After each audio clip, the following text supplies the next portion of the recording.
वेदों, उपनिषदों, पुराणों, मीमांसा एवं महाभारत जैसे अद्वितीय वैदिक साहित्य के रचयिता महर्षि वेद व्यास की गणना भगवान हरि विष्णु जी के 24 अवतारों में की जाती है।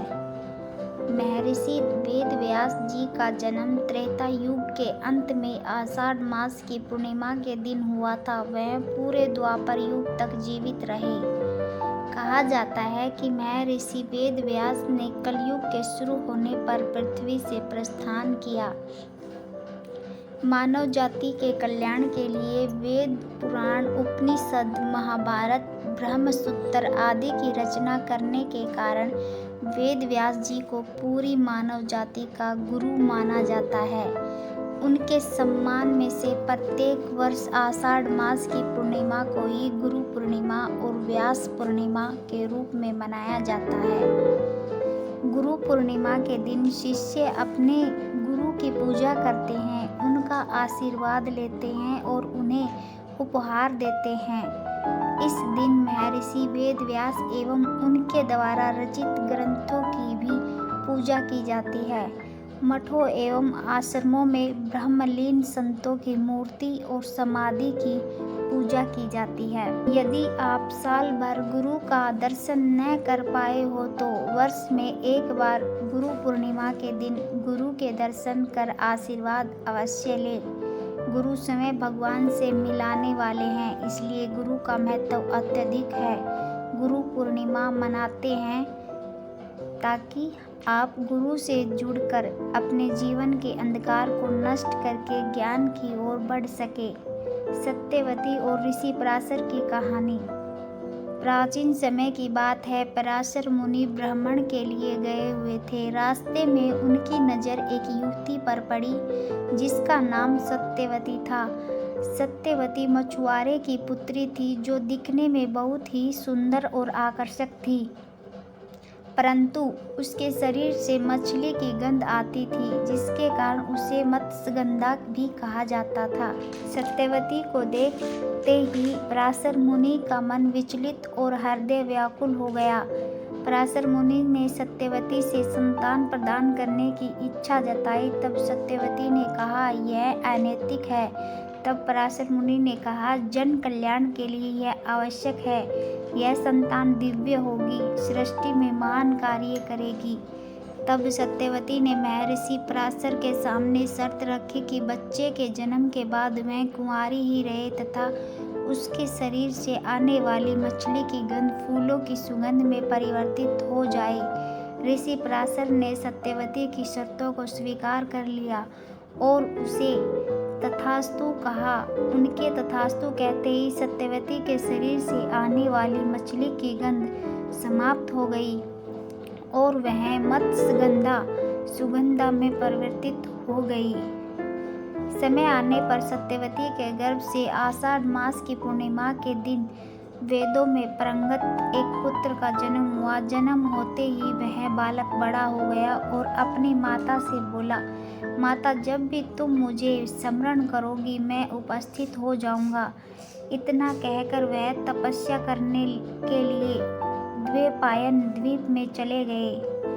कठोर तप के कारण उनके शरीर का रंग काला पड़ गया, जिस कारण उन्हें कृष्ण द्वैपायन कहा जाने लगा। वेदों की रचना करने के कारण वह वेद व्यास के नाम से विख्यात हुए। एक दिन राजा शांतनु यमुना नदी के तट पर टहल रहे, तभी उन्हें नाव चलाती हुई सत्यवती दिखी। सत्यवती के शरीर से आ रही सुगंध ने राजा के मन को मोह लिया और राजा तत्काल ही उसके पिता के पास पहुंच गए और सत्यवती के साथ विवाह की इच्छा जताई। सत्यवती के पिता ने राजा शांतनु के सामने शर्त रखी कि मेरी कन्या का पुत्र ही राज्य का उत्तराधिकारी बनेगा, जिससे राजा शांतनु ने अस्वीकार कर दिया, क्योंकि राज्य का उत्तराधिकारी राजा शांतनु तथा माता गंगा का पुत्र देवव्रत था। जब देवव्रत को इस बात का पता चला तो उन्होंने प्रतिज्ञा की कि वह जीवन भर अविवाहित रहेंगे। देवव्रत की ऐसी भीषण प्रतिज्ञा के बाद उन्हें भीष्म कहा जाने लगा। तत्पश्चात सत्यवती का विवाह राजा शांतनु के साथ हुआ। तब राजा शांतनु और सत्यवती के 2 पुत्र हुए, जिनके नाम चित्रगंध और विचित्रवीर्य थे।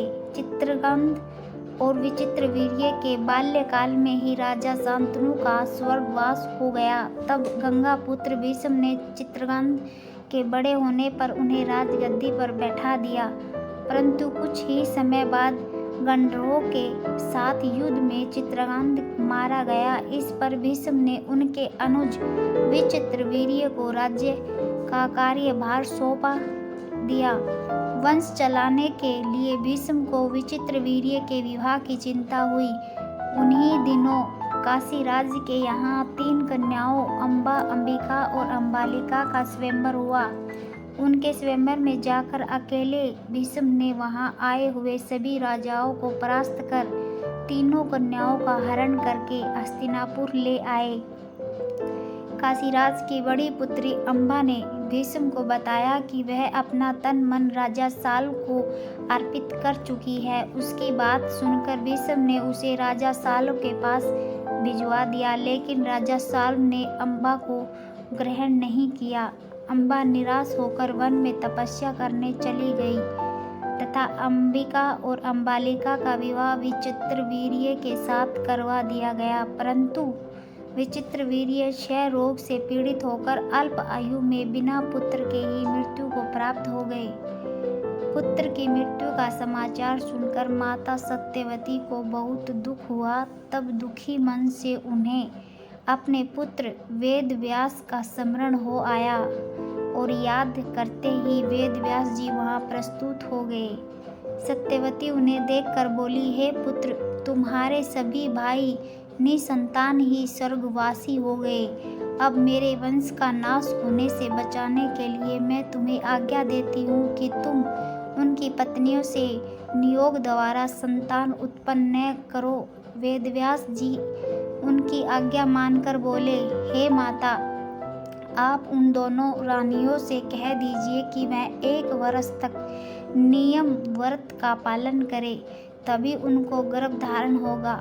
1 वर्ष व्यतीत हो जाने पर वेदव्यास जी सबसे पहले बड़ी रानी अंबिका के पास गए। अंबिका ने उनकी तेज से डर कर अपने नेत्र बंद कर लिए। तब वेदव्यास जी लौटकर सत्यवती से बोले, माता अंबिका का पुत्र बड़ा तेजस्वी होगा, परंतु नेत्र बंद करने के दोष के कारण वह अंधा होगा। सत्यवती को यह सुनकर बहुत दुख हुआ और उन्होंने वेदव्यास को छोटी रानी अंबालिका के पास भेजा।